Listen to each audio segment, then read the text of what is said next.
ပြောမဲ့ခေါင်းစဉ်ကကုံစည်းနှုံးတွေဘာကြောင့်တအားတက်သွားရတယ်လဲနောက်ထပ်ကုံစည်းနှုံးတအားတက်ဖို့ရှိတယ်လဲဆိုတာလေးကိုတော့ကျွန်တော်ကပြောမှာဖြစ်တယ်ဒါပေမဲ့ကျွန်တော်မေတ္တာရက်ခံနေတာကဒီခေါင်းစဉ်က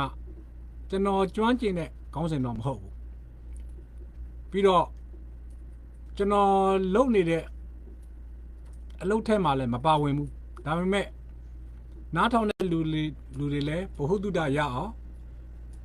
နောက်တစ်ခုကအာနာပိုင်တွေလည်းပဲဒီကုံစင်းတို့နဲ့ပတ်သက်ပြီးဆင်ခြင်ကောင်းဆင်ခြင်အောင်ပြောချင်တာဖြစ်တယ်ဒါလေးတစ်ခုတော့ကျွန်တော်ကမေတ္တာရက်ခံထားတာဖြစ်တယ်ဆိုတော့ကျွန်တော်ကုန်ခဲ့တဲ့နှစ်ကပြောခဲ့ပါတယ်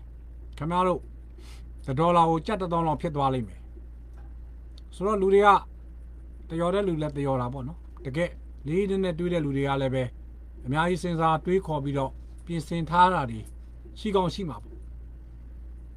အခုလည်းပဲဒီကုံစင်းနှုံးတက်တယ်ဆိုတဲ့ကိစ္စကအမှန်တကယ်ကနိုင်ငံတကာဆန့်ကျင်ပေါ့နိုင်ငံတကာကစီးပွားရေးပိတ်ဆို့မှုဒါတွေလည်းပါတယ်ဒါမပါတာတော့မဟုတ်ဘူးဒါပေမဲ့ဒီနိုင်ငံတကာဆန့်ကျင်ချတယ်နိုင်ငံတကာကစီးပွားရေးပြစ်ဒဏ်ချတယ်ဆိုတာကသက်ဆိုင်ရာအာဏာပိုင်အစိုးရတွေကိုထိခိုက်စေဖို့အတွက်ပဲပြစ်ဒဏ်ချတာဒါတော့မှနိုင်ငံတကာကအများကြီးစဉ်းစားတယ်မနေ့ကကျွန်တော်ပြောတဲ့အချိန်မှာလို့ခင်ဗျားတို့နိုင်ငံရေးဒီဒေါ်လာစီးကြောင်းရဲ့ငွေကြေးဆိုတာကအပြင်မှာခင်ဗျားတို့မြင်နေရတဲ့စက်ကူနဲ့သုံးဖို့အကျွေးစီးနဲ့ငွေကြေးအဲ့ဒါအပြင်နိုင်ငံတကာမှာ currency လဲပတ်မှုဆိုတဲ့ဒီကွန်ပျူတာတွေက system နဲ့ငွေကြေးဆိုတာရှိတယ်ကွန်ပျူတာတွေက system နဲ့ငွေကြေးကိုငွေကြေးဖလှယ်မှုစီးကြောင်းကိုသူကကန့်သတ်ခြင်းဖြစ်တယ်ဒါကတော့အစိုးရကိုထိခိုက်အောင်လုပ်တာ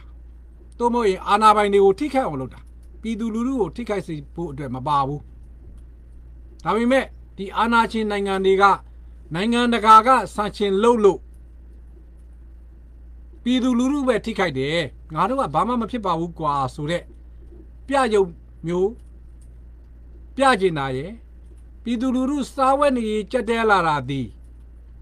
နိုင်ငံတကာကြောင့်ဆိုတဲ့အပြစ်ဖို့ချခြင်းတာရဲ့ဒီနှစ်ခုကြောင့်နိုင်ငံတကာမှာဒီနိုင်ငံတိုင်းမှာအဲ့ဒါလို့အကြောင်းပြခြင်းတဲ့နိုင်ငံတိုင်းမှာကုန်စည်နှုန်းကအားထိုးတက်လာတာတကယ်တော့ကုန်စည်နှုန်းထိုးတက်မှုဆိုတာအချက်နှစ်ချက်ပေါ်မှာပဲမူတည်တယ်ကျွန်တော်လေးလာတဲ့လောက်ပေါ့နော်ကျွန်တော်ကရိုးသားဝင်ခိုင်းတော့စီးပွားရေးပညာရှင်ကြီးလည်းမဟုတ်သလိုစီးပွားရေးနယ်ပယ်မှာလည်းပဲကျွန်တော်မကြွန့်ကျင်ပါဘူးဒါပေမဲ့ကျွန်တော်လေးလာမှုအရာတော့အဓိကအချက်နှစ်ချက်ကြောင့်ကုန်စည်နှုန်းမြင့်တက်လာရခြင်းဖြစ်တယ်နံပါတ်1က customer demand လို့ခေါ်တယ်ဝယ်လိုအားပေါ့စားသုံးသူတွေရဲ့လိုအပ်ချက်ကိုမဖြည့်ဆည်းပေးနိုင်မှုဒါဥပမာပြောလို့ရှိရင်စားသုံးသူတွေရဲ့ customer လို့ခေါ်တဲ့ဝယ်လိုအားရဲ့အဲ့ဒီမှာအပိုင်းနှစ်ပိုင်းရှိတယ်တစ်ပိုင်းကတော့ကျွန်တော်တို့နိုင်ငံမြန်မာနိုင်ငံကစမှုထုံးကားတဲ့နိုင်ငံမဟုတ်ဘူးအဲ့တော့ကားတို့ဆိုင်ကယ်တို့ဖုန်းတို့စသဖြင့်လူသုံးကုန်ပစ္စည်းတွေကိုကိုယ်နိုင်ငံမှာလုံလောက်မထုတ်နိုင်ဘူးတို့မဟုတ်လုံးဝမထုတ်နိုင်ဘူးဒါကြောင့်နိုင်ငံတကာတင်သွင်းရတယ်ဒီဘက်ကတစ်ပိုင်းဒါမှစားသောက်ကုန်တွေပေါ်မှာကုန်စည်နှုန်းတက်လာမှုဆိုတာကအာဏာပိုင်တွေရဲ့အာဏာကိုအလွဲသုံးစားလုပ်ပြီးတော့ပြည်သူလူထုကိုဒုက္ခပေးမှုကြောင့်သာဖြစ်တယ်ဥပမာအိမ်100လောက်ရှိတဲ့ရက်ကွက်တစ်ခုမှာအဲ့ဒီရက်ကွက်ကလိုအပ်ချက်ဖြစ်သောဆန်အဲ့ဒီဆန်ကတကယ်လို့လူ100မှာလူ100အတွက်လိုအပ်တဲ့ဆန်ကိုတရက်ကွက်မှာ2အိတ်ပဲရှိမယ်ဆိုရင်ဆန်2အိတ်ပဲရှိမယ်ဆိုရင်ဝယ်လို့တဲ့လူကအတင်းလူပြီးဝယ်ရတော့မယ်အတင်းလူပြီးဝယ်ရတဲ့အတွက် तू များထက်ပိုပြီးဈေးပိုပေးရတော့မယ်အဲ့လိုဈေးပိုပေးရတဲ့အတွက်ကုန်တယ်ဘက်ကလည်းပဲဈေးတင်တော့မယ်ဒါကြောင့် မမျော်လင့်ပဲနဲ့စံစည်းခုန်တက်သွားမယ်စီစည်းခုန်တက်သွားမယ်ကိုယ့်ရဲ့ domestic လို့ခေါ်တဲ့ကိုယ့်ရဲ့တိုင်းပြည်တွင်ကိုယ့်ရဲ့ပတ်ဝန်းကျင်မှာထွက်သောအရာများဈေးခုန်တက်သွားရခြင်းသည်အာဏာပိုင်များရဲ့ကန့်သတ်ချုပ်ချယ်မှုများကြောင့်ဖြစ်တယ်တကယ်လို့လူတွေရဲ့လိုအပ်ချက်တဲ့ပို့ပြီးတော့ထုတ်လုပ်ထားမယ်ဆိုရင်ဈေးကခုန်တက်เสียဘာမှအကြောင်းမရှိဘူးဝယ်လို့တဲ့လူတွေအတွက်ကြိုက်တဲ့နေရာမှာကြိုက်တဲ့အချိန်ဝယ်လို့ရတယ်ဒီပစ္စည်းဟာအဲ့ဒါဆိုရင်ဈေးခုန်တက်လို့မရဘူးလူတွေကလည်းဈေးပိုမပေးဘူးကျွန်တော်တို့လည်းဆိုင်နေဖွင့်ထားတယ်ကျွန်တော်တို့ဆိုင်နေမှာဝယ်လို့အားထက်ပို့ပြီးတော့ customer demand တဲ့ပစ္စည်းကိုပို့ထားရတယ်ဒါကြောင့် expire ဖြစ်သွားတယ်ဆိုတဲ့ပစ္စည်းတွေရှိတယ်ဒိတ်ကုန်သွားတဲ့ပစ္စည်းတွေအဲ့ဒိတ်ကုန်သွားတဲ့ပစ္စည်းတွေကဒိတ်မကုန်မီမှာကျွန်တော်တို့ကဈေးနှုန်းချပေးရတယ်ဈေးနှုန်းတင်လို့မရဘူးအခုကမြန်မာနိုင်ငံရဲ့ customer demand မှာဒိတ်ကုန်တာမရှိဘူးဘာကြောင့်လဲဆိုတော့ဝယ်လိုအားများပြီးတော့ကုန်ပစ္စည်းကနည်းနေတယ်ရတဲ့ပစ္စည်းကိုလူဝယ်နေရတယ်ဒိတ်ကုန်မှုအချိန်မရလိုက်ဘူးအဲ့တော့ရတဲ့ပစ္စည်းကိုလူဝယ်ရတဲ့အနေထားကြောင့်ကုန်ဈေးနှုန်းသည်ထိုးတက်သွားတယ်ဒါကိုဘယ်သူတွေကစားတာလဲဆိုတော့အာနာပိုင်တွေနဲ့အာနာပိုင်ရဲ့လက်ပါစီခရိုနီတွေကစားတာဘယ်ပစ္စည်းကတော့ဘယ်တော့ပြတ်မယ်အဲ့အာနာပိုင်တွေကကြိုပြီးတော့အသိပေးလိုက်တယ်ခရိုနီတွေကိုပြတ်တော့မဲ့ပစ္စည်းကိုအသာလေး keep လုပ်ထားလိုက်တယ်ခရိုနီတွေကပြီးရင်နောက်တစ်ရက်လောက်မှာဒါအာနာပိုင်ကအမှန်တကယ်ကပစ္စည်းပြတ်တော့မယ်ဆိုရင်ဖြည့်ဆည်းပေးရမှာနော်သူကနိုင်ငံတနိုင်ငံကိုစားပြုပြီးတော့အုပ်ချုပ်ထားတာဘာစနစ်ပဲအုပ်ချုပ်ဒီပြည်သူလူထုပါဒီပစ္စည်းပြတ်တော့မယ်ငါတို့ဘယ်လိုရအောင်စူးစမ်းပြီးချပြီးတော့ဖြည့်ဆည်းပေးမလဲဆိုတော့စိတ်မရှိဘူးအဲ့ဒီမရှိတဲ့အပြင်ဘယ်ပစ္စည်းပြတ်တော့မယ်သူ့ရဲ့လက်ပါစီတွေကိုကြိုအသိပေးလိုက်တယ်ဝေစားတာဟိုကောင်တွေကအဲ့ဒါကိုဆွဲပြီး keep လုပ်ထားလိုက်တယ်သိမ်းထားလိုက်တယ်ပြတ်ပြီဆိုမှဈေးနှုန်းတင်ရိုက်တယ်ဒါအာနာပိုင်နဲ့အာနာပိုင်ရဲ့လက်ပါစီခရိုနီများလှုပ်ရှားမှုကြောင့်ကုန်ဈေးနှုန်းကထိုးတက်သွားခြင်းဖြစ်တယ်နိုင်ငံတကာရဲ့စံချိန်ဆိုတာကတပိုင်းနိုင်ငံတကာရဲ့စံချိန်သည်နိုင်ငံခြားမှသွင်းသောပစ္စည်းများအဲ့နိုင်ငံခြားမှသွင်းသောပစ္စည်းများကိုပဲသူကဒေါ်လာနဲ့အပေးယူလုပ်ပြီးဝယ်ရတာအခုကနိုင်ငံခြားကသွင်းတဲ့ပစ္စည်းများသာမကဘူးလမ်းမေးမှာစားနေတဲ့ခရမ်းကျင်သီးရောကစုံရောအကုန်ဈေးတက်ကုန်တာဘာကြောင့်လဲဆိုတော့စောစောကလို့အာနာပိုင်နဲ့အာနာပိုင်ရဲ့ခရိုနီတွေပေါင်းလှုပ်စားတဲ့အကွက်တွေကြောင့်အဲ့ဒါကြောင့်ကုန်စည်နှုန်းတက်သွားတာပြီးတော့အဲ့လိုကုန်စည်နှုန်းတက်ရင် तू ကဘာထိုးချမလဲလူထုကိုဒါနိုင်ငံတကာကနိုင်ငံကြီးတွေကဒေါ်လာနဲ့အနိုင်ကျင့်လို့ငါတို့နိုင်ငံဒီလိုဖြစ်နေရတာတကယ်ကအားလုံးလှုပ်စားတာတော့အာနာပိုင်တွေကဘာစနစ်နဲ့ပဲအုပ်ချုပ်ကိုယ့်ရဲ့ပြည်သူပေါ်မှာတော့ပြစ်တာထားဖို့လိုအပ်တယ်ကိုယ့်ရဲ့ပြည်သူစားဝတ်နေရေးကိုလုံလောက်အောင်ဖြည့်ဆည်းပေးနိုင်ဖို့လိုအပ်တယ်ဒါ customer demand ကိုလုံလောက်အောင်ဖြည့်ဆည်းပေးနိုင်ဖို့လိုအပ်တယ်အဲ့တော့မှကုန်စည်နှုန်းကိုတစုံတရာထိန်းထားလို့ရမယ်တည်ငြိမ်အောင်လုပ်ထားလို့ရမယ်ပစ္စည်းမပြတ်ခင်မှာဒီကောင်လေးဘာဆက်လုပ်လဲကုန်တယ်တွေကိုလှမ်းထုတ်တယ်ဘာပစ္စည်းကိုသိမ်းမှာတရားမဝင်တဲ့ပစ္စည်းတွေကိုဘယ်လိုလုပ်မှာအမှန်က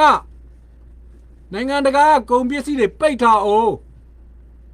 ကုန်တယ်ပွဲစားလူတန်းစားဆိုတာသူရတဲ့အနည်းနဲ့မှောင်ကုန်နဲ့ကိုယ့်ရဲ့နိုင်ငံထဲကိုတွင်းတတ်တယ်အဲ့ဒါတွေကိုပါလိုက်ပိတ်ပြီးတော့အတရားဓမ္မအနိုင်ကျင့်တယ်ကုန်ပစ္စည်းတွေကိုသိမ်းမယ်ပြီးလို့ရှိရင်ငွေကြေးဖလှယ်မှုကိုအတရားဓမ္မအနိုင်ကျင့်မယ်အနိုင်ကျင့်ပြီးတော့ဖမ်းဆီးချုပ်နှောင်သောစနစ်နဲ့ကုန်စည်နှုန်းကိုထိန်းလို့မရဘူးဒေါ်လာဈေးကိုလည်းထိန်းလို့မရဘူးဘာကြောင့်လဲဆိုတော့ခင်ဗျားတို့ကိုယ်တိုင်ကဒေါ်လာကိုမက်မောကြပြီးတော့လူနေကြတာဒါကတစ်ချက်နောက်တစ်ချက်က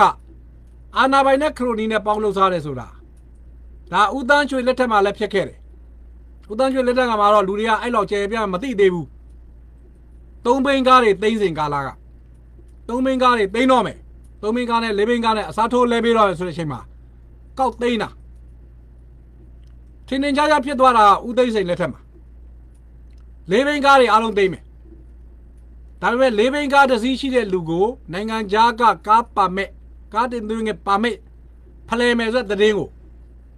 အပြင်ကို publish ကိုမထုတ်ခင်မှာသူကခရိုနီတွေကိုပြောလိုက်တယ်။အဲ့ဒါတွေငါတို့သိမ်းလိုက်မှာဆိုတော့ခရိုနီတွေရဲ့သားသမီးတွေဗိုလ်ချုပ်တွေရဲ့သားသမီးတွေကရက်ွက်တွေမှာဆင်းပြီးတော့လေးဘင်းကားတွေကျွန်တော်တို့ဘာလုပ်မယ်ညာလုပ်မယ်အကြောင်းပြပြီးတော့အဲ့အောက်စိနဲ့အသာလေးဝယ်လိုက်တယ်ဝယ်လိုက်ပြီးတော့မှလေးဘင်းကားချိတဲ့လူတယောက်ကို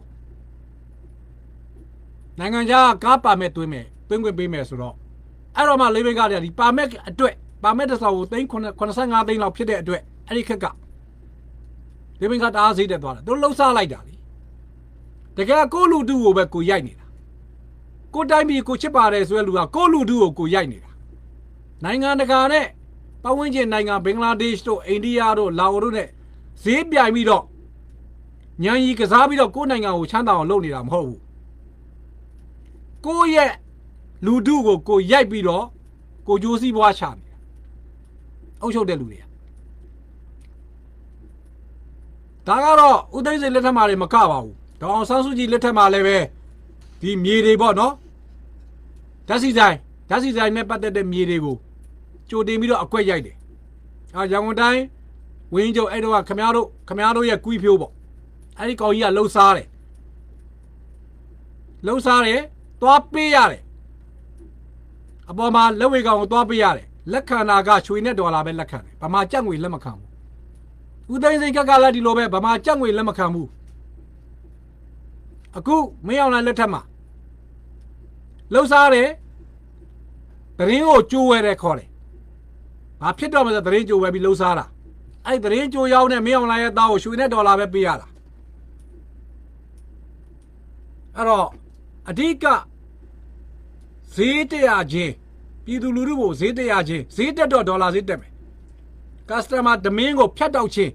နိုင်ငံတကာကစံချိန်လောက်တာကနှစ်ကြသားဆိုသူတို့ကနှစ်ပိတ်သားဘလို့ပို့လောက်တယ်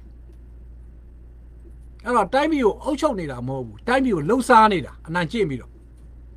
တိုင်းပြည်မှာရှိတဲ့လူထုတွေကိုလည်းလှုပ်ရှားနေတာခဲဆက်ဆက်ပဲကြံခိုင်ရဆိုရလက်ထက်လက်ဒီလိုပဲ NLD အစိုးရလက်ထက်လက်ဒီလိုပဲအခုစကားစားလက်ထက်မှာလည်းဒီလိုပဲအဲ့ဒီမတိုင်မီကသူတို့ရဲ့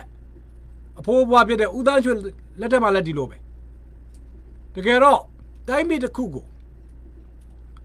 ပြည်သူလူထုဒီကိုယ်ကြိုက်သည်ဖြစ်စေမကြိုက်သည်ဖြစ်စေကိုဒီတိုင်းပြည်ကိုအုပ်ချုပ်ထားပြီဆိုရင်ဒီတိုင်းပြည်ရဲ့တည်ငြိမ်မှုအတွက်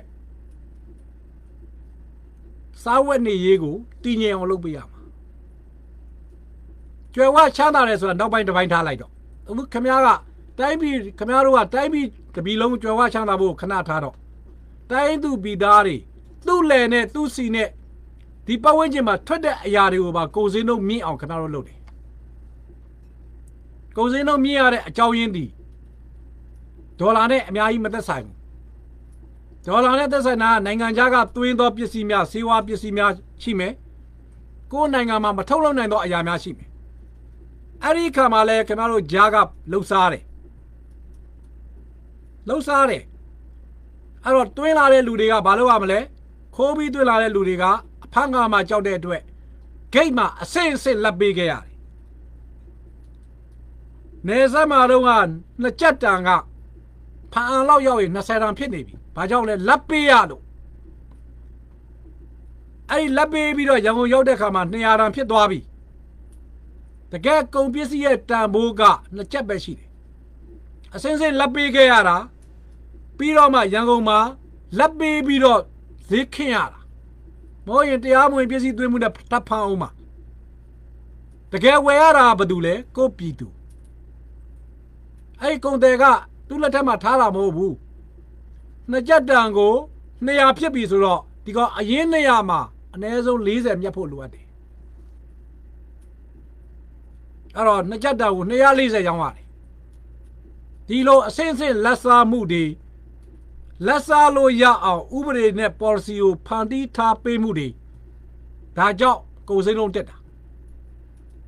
အဲ့ကုန်စည်နှုန်းတက်လာတဲ့အခါမှာနိုင်ငံတကာကိုလက်ညှိုးထိုးတယ်မင်းတို့ကဒေါ်လာနဲ့အနိုင်ချင်းလို့မင်းတို့ကငါတို့ကိုစီးပွားရေးပိတ်လို့ တကယ်ကခမရတို့ကိုယ်တိုင်ကတရားခံနံပါတ်1တယ်ခမရတို့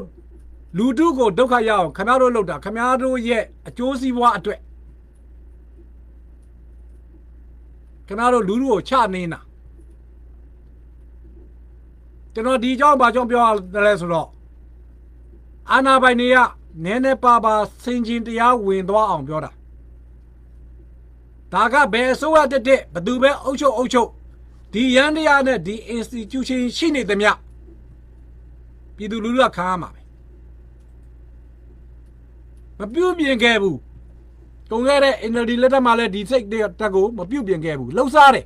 ရသလောက်ဘသူရှိရလှုပ်ရှားနေတာလေခင်ဗျားတို့ရဲ့ပြည်သူတွေရှိရလှုပ်ရှားတာဦးသိန်းစိန်လက်ထက်မှာလည်းလှုပ်ရှားတယ်ဘသူရှိရလဲခင်ဗျားတို့ရဲ့ပြည်သူတွေရှိရအဲ့တော့အဲ့ဒီပြည်သူတွေကသာဒုက္ခအလုံးကိုခံရတာခင်ဗျားတို့ရဲ့လက်ချက်ကြောင့်ဖြစ်တယ်ခင်ဗျားတို့နိုင်ငံတကာကိုလက်ညှိုးထိုးပြီးတော့သူတို့ဒေါ်လာပိတ်လို့သူတို့စီးပွားရေးပိတ်လို့ဆိုတဲ့အကြောင်းပြချက်တွေနဲ့ပြည်သူနဲ့နိုင်ငံတကာကိုရန်တိုက်လို့မရဘူးနိုင်ငံအခုပြည်သူလူထုဆိုလဲပိန်းပြီးတော့တုံးနေတဲ့ပြည်သူလူထုမဟုတ်တော့ဘူးတစုံတရာနားလည်လာပြီတစုံတရာသိလာပြီအဲ့တော့ကုန်စည်နှုန်းကိုတည်ငြိမ်အောင်လုပ်ဖို့ကနိုင်ငံကိုအာဏာယူထားသောသူများဘယ်နည်းနဲ့ပဲယူကုန်စည်နှုန်းတည်ငြိမ်အောင်လုပ်ဖို့ဒီအာဏာယူထားသောသူများရဲ့အပေါ်မှာပဲတာဝန်ရှိတယ်တိုင်းပြည်ပောက်ကွဲသွားမယ်ငတ်ပြတ်လာမယ်ပောက်ကွဲသွားမယ်အဲ့တော့ခင်ဗျားတို့လည်းအခြေလှမှာမဟုတ်ဘူးအဲ့တော့ကျွန်တော်ကောင်းစီမဟုတ်တဲ့ဒီကုန်စည်နှုန်းတက်ရတာကိုပြည်သူလူထုစုံတရားသိအောင်နဲ့အာဏာပိုင်တွေလှုပ်ရှားနေတာကိုအာဏာပိုင်တွေဘက်ကတိုင်းပြည်ကိုထိန်းနိုင်ဖို့အတွက်ဆင်ခြင်ကောင်းဆင်ခြင်အောင်ဒီနေ့ဒီ live ကိုပြောခြင်းဖြစ်ပါတယ်ကျွန်တော်အထူးကျွမ်းကျင်တဲ့ခေါင်းစဉ်နဲ့တော့ကျွန်တော်ရဲ့အထူးကျွမ်းကျင်သောပညာရလည်းမဟုတ်သလိုမျိုးအပြင်ကသုံးသပ်ပြီးတော့လေးလာပြီးတော့တိတ်တလောက်ကိုပြောခြင်းဖြစ်တယ်ကျွန်တော်ခမားတို့နဲ့ပတ်သက်ပြီးတော့ ICJ ကိစ္စကိုတော့နောက်တစ်ပတ်မှာစူးစမ်းပြောပါမယ်လို့ပြောရင်းနဲ့ဒီနေ့ live ကိုညီကိုရှုပ်ပါတယ်အစ္စလာမ်အလိုင်ကွမ်ဝါရာမတ်တူလာဝါဘရကာတူတတိုင်းပြည်လို့ငြိမ်းချမ်းသာပါစေကျမ်းမာချမ်းသာကြပါစေ